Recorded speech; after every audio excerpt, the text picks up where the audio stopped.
with all the growth that you're seeing on the U.S. side. So thank you very much for making the time. Thank you, Felicitas team, for being flexible on scheduling here. And, we've got about 25 minutes or so here. Let's use it to the best that we can. I'll sort of drive the call just to make sure that we're using the most of it. But certainly, Bonar, as you have any other questions, certainly jump right in.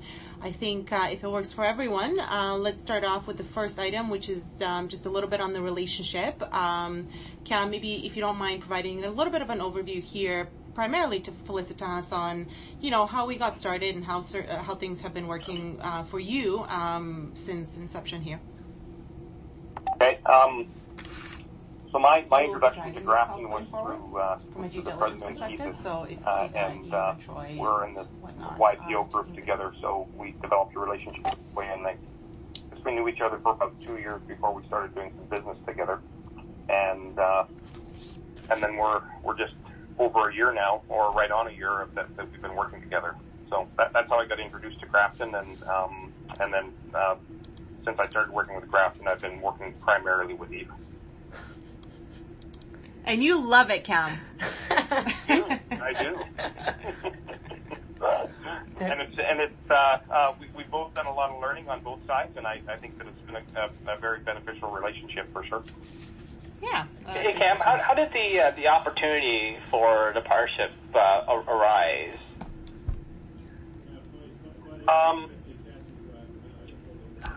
It arose based really on my discussions with Geetha, and having her know what I was going through within the business from a capital constraint perspective and the difficulty in the Canadian market, specifically oil and gas service.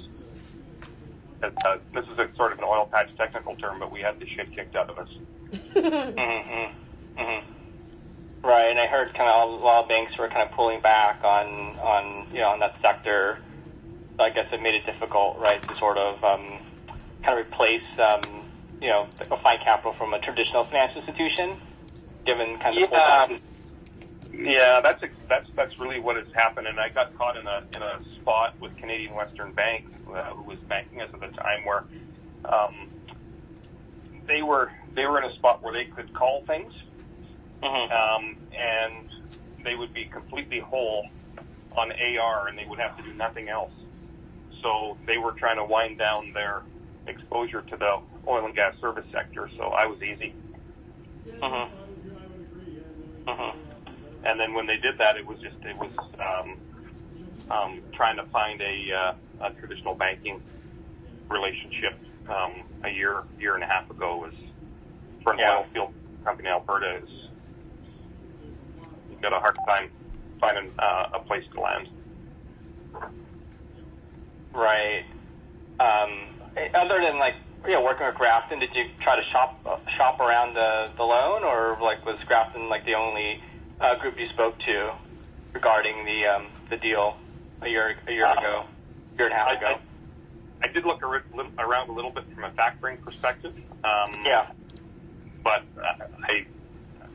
that wasn't something I was really interested in. That's a difficult model to make work, and so no, I didn't shop it anywhere else.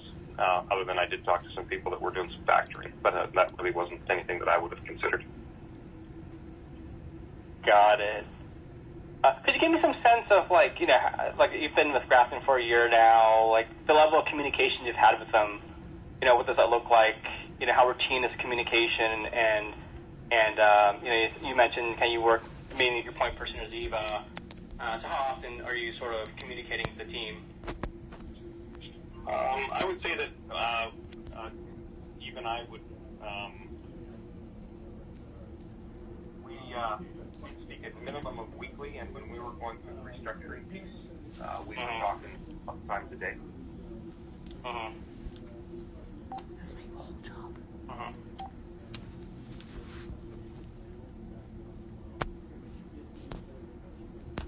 Right, as the restructuring got completed, how supportive would you say they were of the whole process?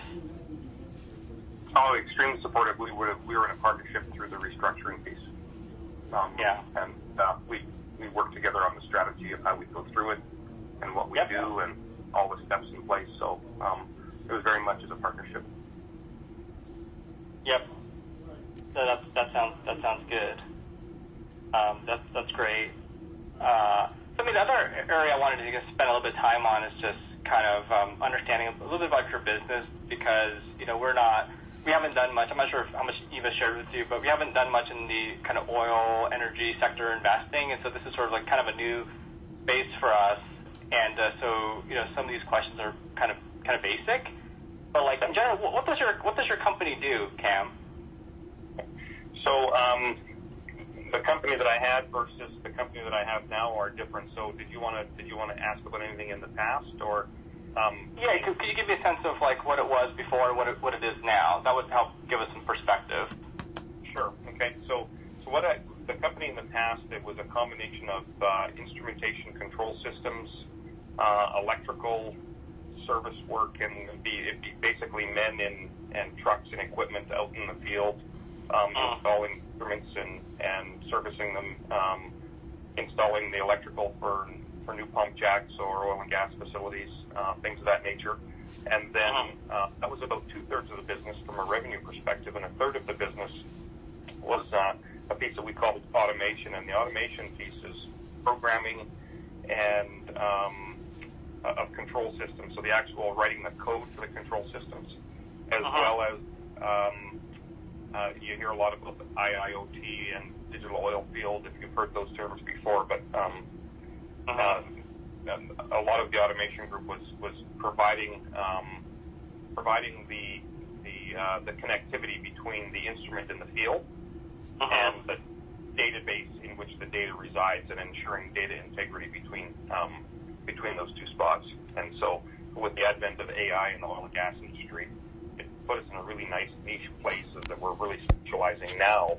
That's what we had done in the past, but I guess now talking about post-restructuring, we are focused solely on automation and really specializing in programming and data integrity for IIoT and artificial intelligence and things of that nature for decision making in oil and gas companies. And so when and even post 6 months ago, that the term SCADA stands for supervisory control and data acquisition. And so that's really what the business brings, the SCADA business. And in the past, the SCADA business, the main client, or the person with the PO book or the checkbook, was really the operations staff.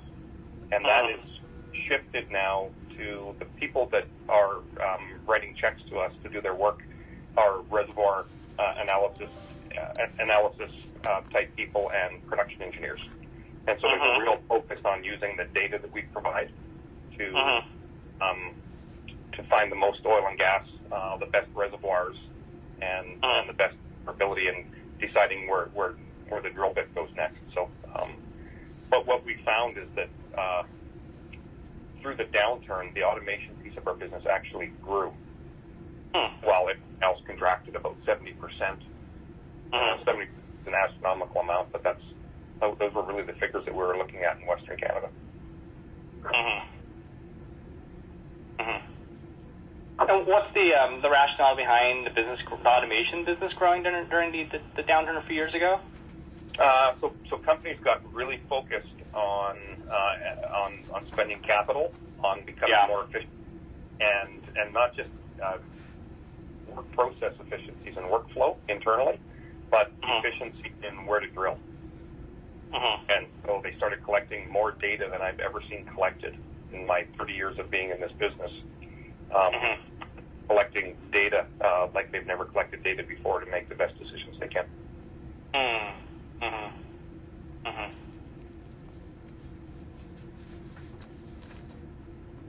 That's really the focus of our business now, and I've got 4 admin staff left in Canada. I've got